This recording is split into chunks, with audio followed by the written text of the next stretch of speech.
మన ప్రభును ప్రియరక్షకును ఆయన యేసు ప్రభు యొక్క నామంలో దేవుని సన్నిధికి కూడి వచ్చిన మీ అందరికీ కూడా పేరు పేరు వలసిన నా వందనాలు చెల్లిస్తున్నాను. అయితే నా ప్రియమైనటువంటి వలన ఆ దేవుడు మనల్ని ప్రేమించి మన ఆయుష్కాలాన్ని పొడిగించి మరొక దినాన్ని మనకి ఇచ్చి ఈ దినం చూడటానికి మనకు సహాయం చేసి తన సన్నిధికి తీసుకొచ్చినందుకు ఆ దేవాది దేవునికి కృతజ్ఞతాస్తుతులు చెల్లించుతున్నాను. ఆయన ఎంతైనా నమ్మదగిన దేవుడు. మనమే నమ్మదగినటువంటి వరంగా ఉంటాం. ఆ దేవునికి అసాధ్యమైనటువంటిది ఏది లేదు. మరి అసాధ్యమైన దాన్ని సుసాధ్యం చేసే దేవుడు. రోమాపత్రిక 8వ అధ్యాయం 28వ వచనంలో దేవుని యొక్క లేఖనం ఇలా సెలవిస్తా ఉంది. ఆయనను ప్రేమించే వారికి సమస్తము సమకూడి జరుగును, మేలు కలుగుటకు సమస్తము సమకూడి జరుగును. ఏమంటుంది దేవుని యొక్క వాక్యం? ఆయనను ప్రేమించేటువంటి వారికి మేలు కలుగుటకు సమస్తము సమకూడి జరుగును. ఏంటో మేలు అని మనం ఆలోచన చేస్తే మనం అనుకుంటాం, భూమి మీద ఆత్మీయ మేలుల కంటే శారీరకమైనటువంటి మేలుల గురించి మనం ఎక్కువగా ఆలోచన చేస్తాం.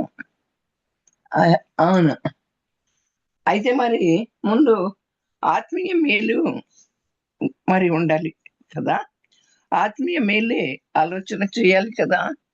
మనం ఆత్మీయ మేలు ఆలోచన చెయ్యం కానీ మరి శారీరకంగా మనకు మేలు ఆయనను మనం ప్రేమిస్తే మరి మేలు కలుగుటకు మరి మనకు సమస్తము సమకూడి జరుగుతాయి అని అనుకుంటాం. మనం ప్రేమిస్తే ఈ భూమి మీద మేలులు కలుగుతాయి అని.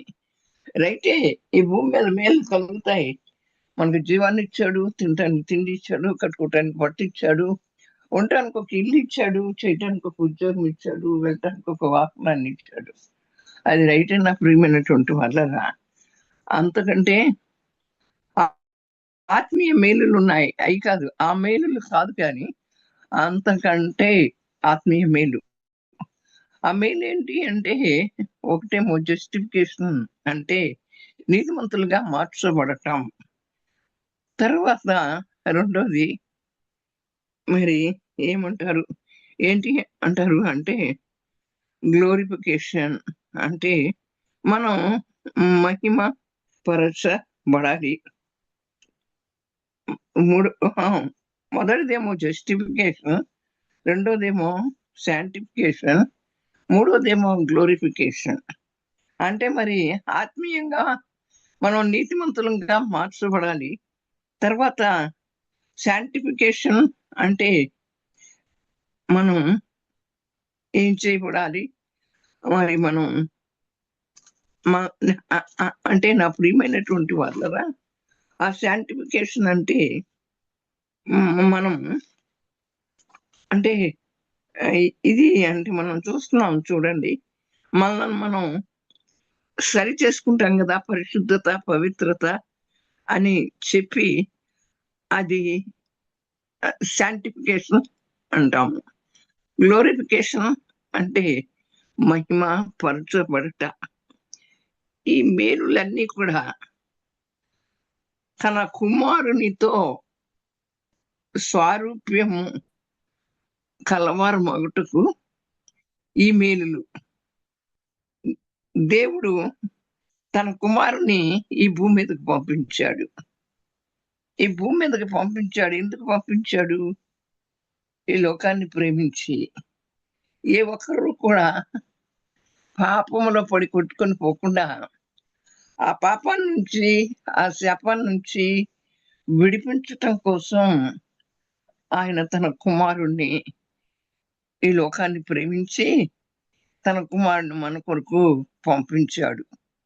అయితే ఎప్పుడైతే మనం యేసు ప్రభువుని ఒప్పుకొని ఆ రక్షణలోకి నడిపించబడ్డామో, ఆ రక్షణను మనం పొందుకున్నాము, అప్పుడు మనం నీతిమంతులంగా తీర్చబడ్డాం.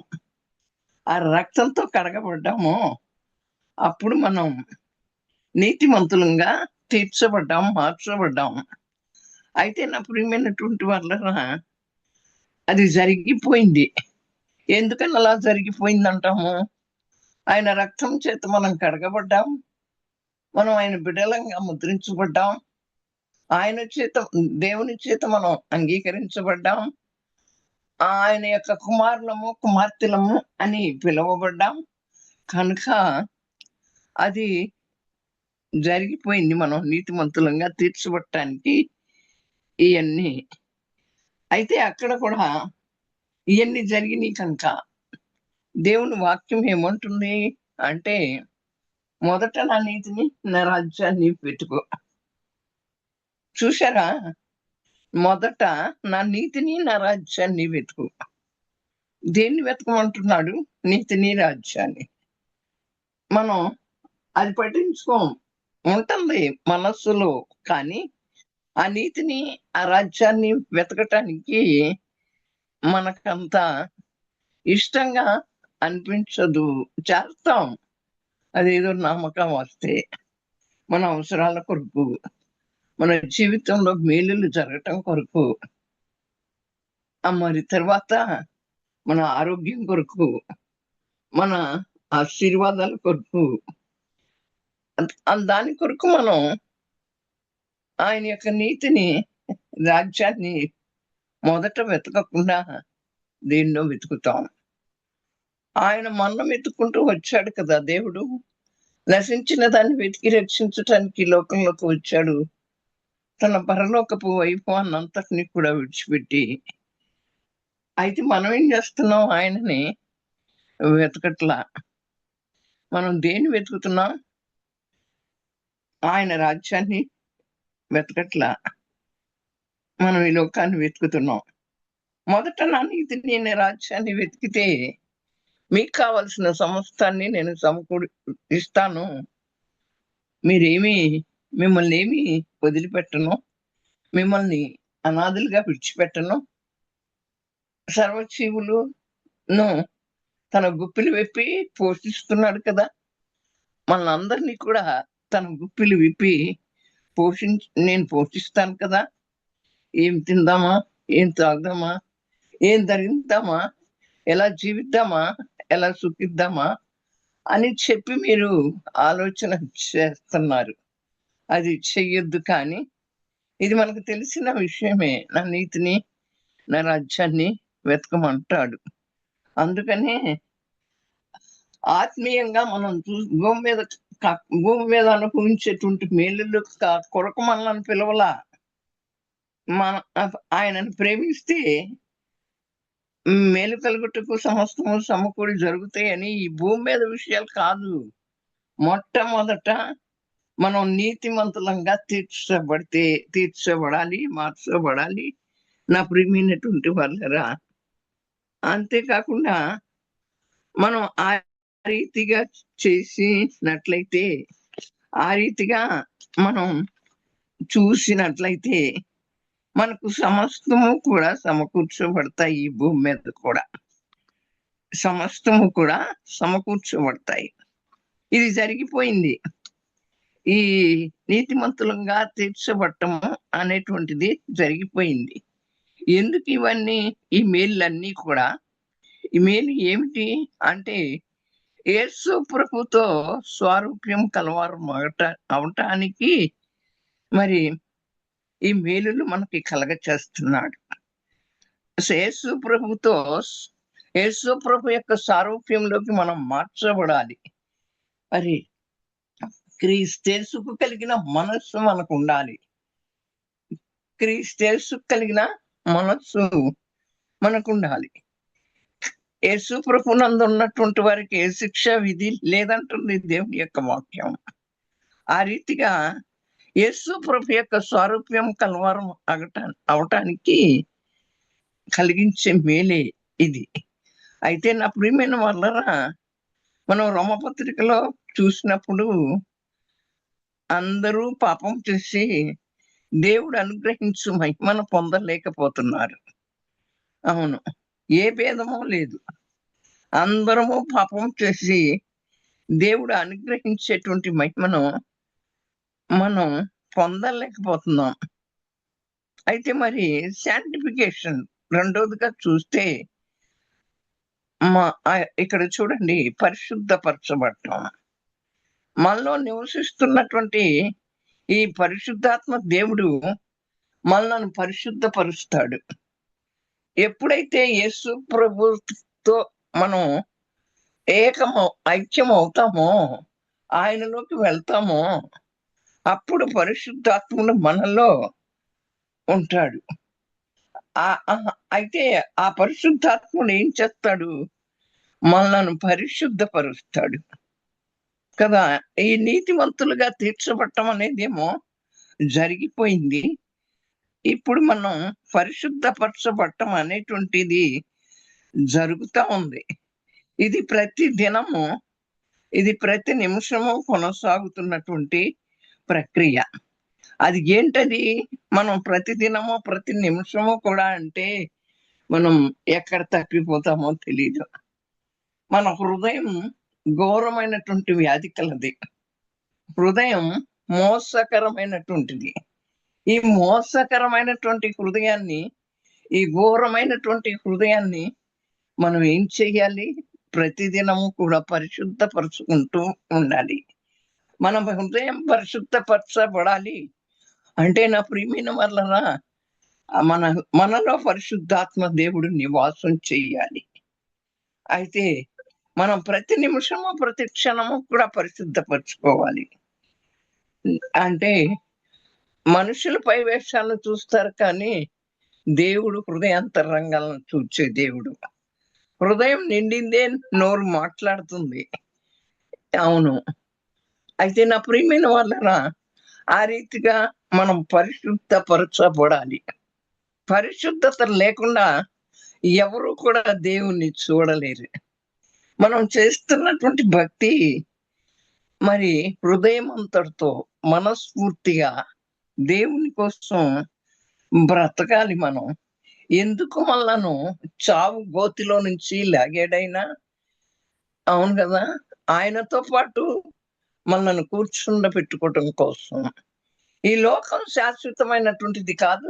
ఈ లోకంలో ఉన్నటువంటివి శాశ్వతం కాదు.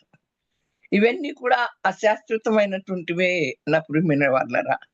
ఈ అశాశ్వతమైనటువంటి వాటి కోసం మనం ఎంతగానో వాకులాడుతాం. మనల్ని మనం పరిశుద్ధపరచుకోవాలి. ఇది మన ప్రతిదినము కూడా పరిశుద్ధపరచుకోవాలి.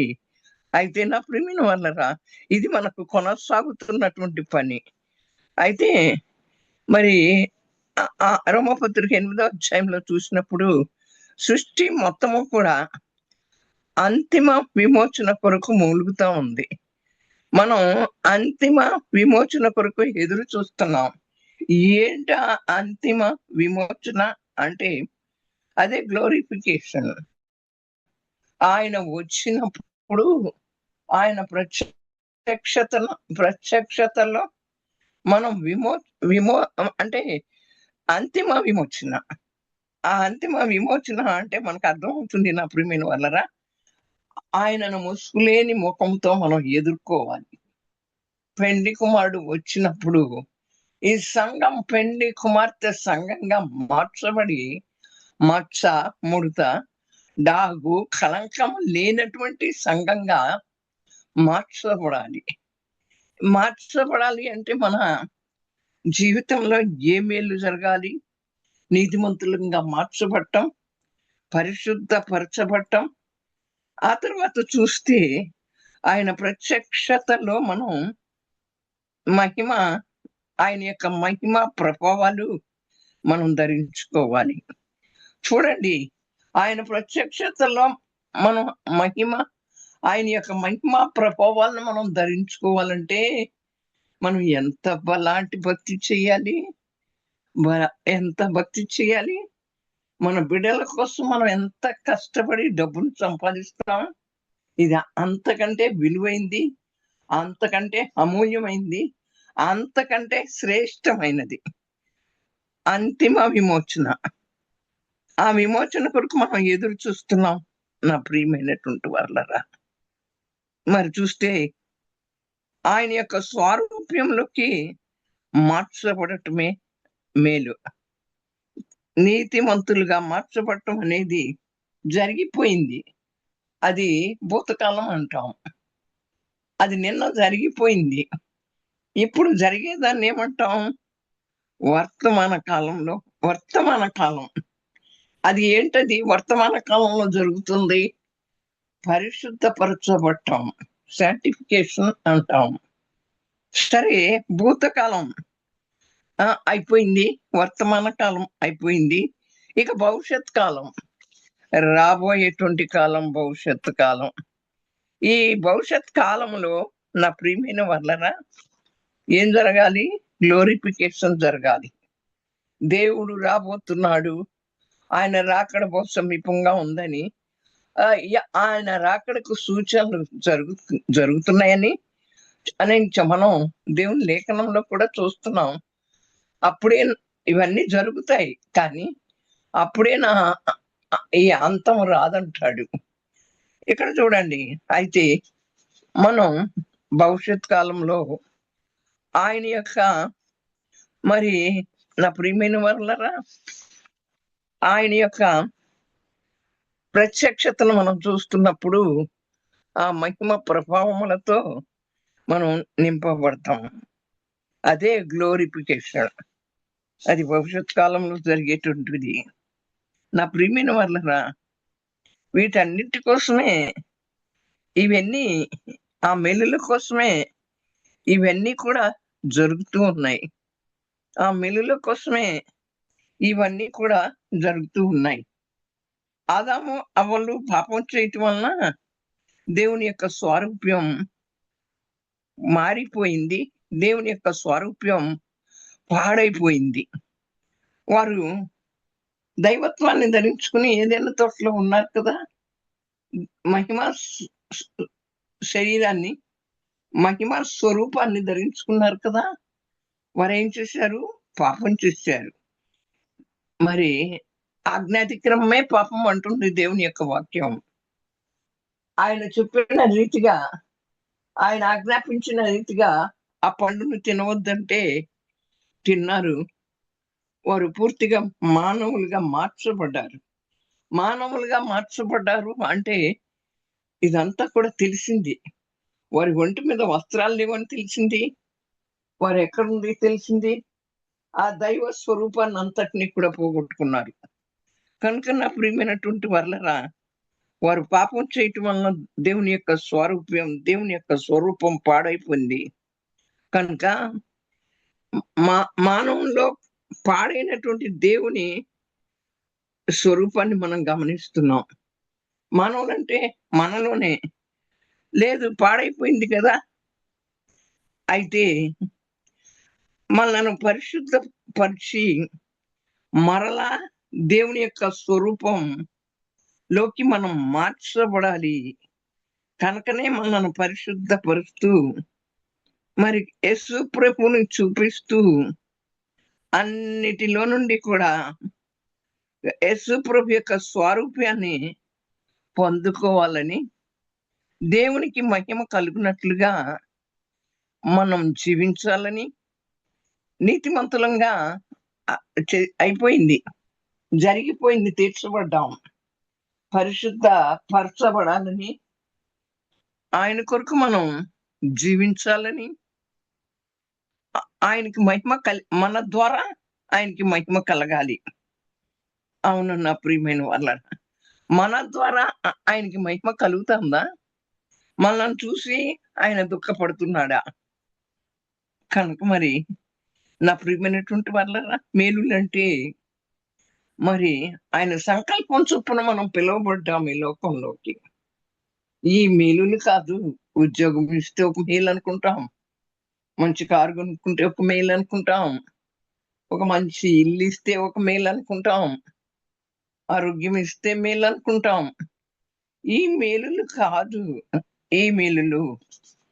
ఏ మేలులవి? నీతిమంతులంగా తీర్చబడటం, మనల్ని మనం మనం పరిశుద్ధపరచబడటం. మూడవదిగా చూస్తే ఆయన మహిమలు, ఆయన ప్రత్యక్షమైనప్పుడు ఆయన మహిమ ప్రభావాల్ని మనం ధరించుకోవటం. అయితే నా ప్రియమైన వాళ్ళరా, ఈ రీతిగా మేలులు మనం అనుభవించాలి. ఎందుకు అంటే ఆదాము అవ్వలు పాపం చేయటం వలన దేవుని యొక్క స్వారూప్యం వెళ్ళిపోయింది కనుక మనలో నుంచి కూడా ఆ దేవుని స్వారూప్యం వెళ్ళిపోయింది. అయితే మనం ఆ దేవుని యొక్క స్వారూప్యాన్ని మనం పొందుకోవాలి నా ప్రియమైనటువంటి వాళ్ళరా. అందుకోసమే ఆయన మనలను ఈ లోకంలో నుంచి పిలిచాడు. ఆయన్ని ప్రేమిస్తే మనకు అనేక మేలులు జరుగుతాయని మరి దేవుని యొక్క లేఖనం సెలవిస్తా ఉంది. ఆయన ప్రేమించినటువంటి వారికి సమస్తము మేలు కలుగుటక సమస్తము సమకూడి జరుగుతుంది. ఎప్పుడైతే మనం ఆత్మలో సంతోషిస్తేనే, ఆత్మీయంగా మనం బలపడితేనే, ఆత్మీయంగా మనం స్థిరపడితేనే ఈ లోకంలో ఎన్ని మనకు ఎదురైనప్పటికీ కూడా మనం భయపడం. ఎప్పుడు ఆత్మీయంగా స్థిరపరచబడతాము, ఆత్మీయంగా బలపరచబడతాము అంటే పరిశుద్ధాత్ముడు మనలోకి వచ్చినప్పుడు, పరిశుద్ధాత్ముడు మన హృదయంలో నివసిస్తా ఉన్నప్పుడు నా ప్రియమైనటువంటి వాళ్ళరా, పరిశుద్ధాత్ముడు మనలను మరి సరిచేస్తా ఉన్నప్పుడు, పరిశుద్ధాత్మతో మనం పరిశుద్ధాత్ముడికి మన హృదయంలో చోటిచ్చినప్పుడు ఆత్మీయంగా మనం మేలులు అనుభవిస్తాం. మనం ఆత్మీయంగా మేలులు అనుభవించడం మన జీవితంలో గొప్ప విషయంగా ఉండాలి. ఈ మేలులు ఏమైందమ్మా, ఆయన మనకు సమకూరుస్తాడు, ఆయన మనకి ఇస్తాడు, ఇవ్వకుండా ఉండడు కదా. మనల్ని పిలిచిన దేవుడిని మనం మనం ఆయన స్వారూప్యంలోకి రావాలని, ఈ ప్రక్రియలు మన జీవితంలో జరగాలని దేవుడు కోరుకుంటున్నాడు కనుక అటువంటి మేలుల కొరకు మనం ఆతృత పడుతున్నటువంటి వరంగా ఉన్నట్టయితే ఆయా అనుభవించాలని ఆశ కలిగినటువంటి వరంగా ఉన్నట్లయితే నా ప్రియమైనటువంటి వాళ్ళరా, మనం వీటి ద్వారానే మనకు కావలసినటువంటివి దేవుడు మనకి ఇస్తాడు. అయితే మనకు ఓర్పు ఉండాలి. మరి మనం వీటన్నిటిని అనుభవించినప్పుడు అక్కడ మనకి వాడబారని మహిమ కిరీటం ఒకటి మనకి ఆయన ధరింపచేస్తాడు. ఆ కిరీటాలు కావాలా, లేకపోతే ఇక్కడ ఉన్నటువంటివి ఇవ్వాలని దేవునికి తెలుసు, తెలవదా? తెలుసు. మనకి ఎప్పుడు ఏది చెయ్యాలో కాలాలు సమయాలు ఆయన చేతిలో ఉన్నాయి. ఈలోపు మనం ఆయన స్వారూప్యంలోకి మార్చబడటానికి ఎక్కడుందండి ఈ రోజున ప్రేమ, ఎక్కడుందండి లోకంలో నీతి, ఎక్కడుందండి పరిశుద్ధత, ఎక్కడుందండి ఆయన ప్రత్యక్షమైనప్పుడు మహిమపరచబడాలి, ఆయన యొక్క మహిమను ఆయన యొక్క ప్రభావాన్ని నేను ధరించుకోవాలని ఆశ ఆతృత ఎక్కడుంది? ఈ భక్తి ఎలాంటి భక్తిని చేస్తున్నాం? భక్తి చేస్తున్నాం కానీ శక్తిని ఆశ్రయించలేకపోతున్నాం. ఎందుకు? ఆ భక్తిలో ఉన్నటువంటి విలువ మనకు తెలియటల్లా నా ప్రియమైనటువంటి వాళ్ళరా. ఆ భక్తిలో ఉన్నటువంటి విలువ మనకు తెలిస్తే మనం ఏం చేస్తాము అంటే, నిజంగా రండి కదా, నీ పూర్ణ ఆత్మతో నీ పూర్ణ హృదయంతో నీ దేవుణ్ణి ప్రేమించమని ఒకటి, రెండవదిగా చూస్తే నా ప్రియమైనటువంటి వాళ్ళరా, నిన్ను వలే నీ పొరుగు వారిని ప్రేమించు. మనలో ప్రేమ అనేటువంటిది, దేవుని ప్రేమ ఎక్కడుంది? ఈ లోక విషయాలన్నిటిని గురించి మనం ఆలోచిస్తూ నీకంటే నేను గొప్ప, నాకంటే నువ్వు గొప్ప అని చెప్పి మానవ నైజాలను వదిలిపెట్టలేకపోతున్నాం. ఈ శారీరక బలహీనతలను సరిచేసుకోలేకపోతున్నాం. ప్రతి దినము కూడా మన ఆలోచన పరిశుద్ధపరచబడాలి, మన తలంపులు పరిశుద్ధపరచబడాలి, మన మాటలు పరిశుద్ధపరచబడాలి, మన క్రియలు పరిశుద్ధపరచబడాలి. అప్పుడే మనం ఆ పరిశుద్ధతలోకి నడిపించబడుతున్నప్పుడు ఆ పరిశుద్ధతను ఇప్పుడు మనం సరిచేసి ఆయన రాబోతున్నాడు, మనం సిద్ధపడాలి. ఎలా సిద్ధపడాలి? మనల్ని మనం సరి చేసుకుంటూ సిద్ధపడాలి. అప్పుడే ఆయన పడినప్పుడు ఆ మహిమను మనం పొందుకుంటాం. ఆ మహిమ స్వరూపంలోకి మనం మార్చబడతాం. ప్రియమైనటువంటి వాళ్ళరా, అందుకనే ఆయన ఏమంటున్నాడు దేవుని యొక్క వాక్యంలో, ఆయన పిలిచినటువంటి ఆ పిలుపులో తనను ప్రేమించేటువంటి వారికి, దేవుణ్ణి ప్రేమిస్తే మనకు సమస్తము సమకూడి జరుగుతాయి, మేలు కలుగుతాయి. దేవుడు ఈ వాక్యం ద్వారా మనతో మాట్లాడి మనల్ని మరి సరి చేసుకోమని, నేను రాబోతున్నాను, నా రాకడలో మీరు సిద్ధపడి ఉండాలి అని, ఆ సిద్ధపాటు జీవితాన్ని గురించి మనకు దేవుడు తెలియజేసినందుకు తన వాక్యం ద్వారా దేవునికి ఏమి ఇచ్చినా మనం తీర్చుకోలేము. మరొకసారి కృతజ్ఞతాస్తుతులు చెల్లించుచున్నాను. మనం ఎల్లప్పుడూ కూడా కృతజ్ఞమై ఉండాలి. మన జీవితం అంతా ఆయనకి ఇచ్చినా కూడా మనం రుణస్థులమే. ఏమిచ్చి ఆయన రుణాన్ని తీర్చుకుంటాం? మన స్నేహితులు కనుక మనకి సహాయం చేస్తే, నీ రుణాన్ని తీర్చుకోలేనబ్బా, నేను నిన్ను మర్చిపోలేనబ్బా అని చెప్పి 10 సార్లు చెప్తాం. నిజ స్నేహితుడైనటువంటి యేసయ్యకి మనం ఏమిచ్చి రుణం తీర్చుకుంటాం? అసలు ఈ దినం ఈ భూమి మీద ఉన్నామంటే కేవలము ఆయన దయ, ఆయన కృప మాత్రమే. కనుక మన జీవితం అంతా ఆయన ముందు పరిచినా కూడా సరిపోదు. ఎందుకు పనికొచ్చే వారం మనం? దేనికి పనికిరానటువంటి వారం. దేనికి పనికిరానటువంటి వారంగా ఉన్నప్పుడే ఆయన తన రక్తంతో మనల్ని కడిగి కొని పరిచాడు. ఆయన యొక్క విలువైన త్యాగం, సిలువలో చేసిన త్యాగం మనకు గుర్తొస్తే ఆషామాషి జీవితాన్ని మనం జీవించలేము. దేవుని యందు భయభక్తులు కలిగి జీవిస్తాం. యథార్థత కలిగి మనం భక్తిని చేసే వారంగా ఉంటాం. కనుక నా ప్రియమైనటువంటి వాళ్ళరా, దేవుడు నీతో నాతో మాట్లాడినందుకు దేవునికి ఏమి ఇచ్చి రుణం తీర్చుకోలేం. కనుక ఈ వాక్యానుసారమైన జీవితం నాకు కావాలి అని ఒక తీర్మానం చేసుకుని, నేను ఆల్రెడీ నీతిమంతురాలుగా తీర్చబడ్డాను, ఇప్పుడు నేను పరుచుకుంటున్నాను. ఆ తర్వాత నువ్వు వచ్చినప్పుడు నీ ప్రత్యక్షతలో నీ మహిమను నేను ధరించుకునేటువంటి దానిగా ఈ ఈ అమర్చమైనటువంటి శరీరం మత్స్యమైనటువంటి శరీరంగా మార్చబడుతుంది. కనుక అట్టిది కావాలి కదా.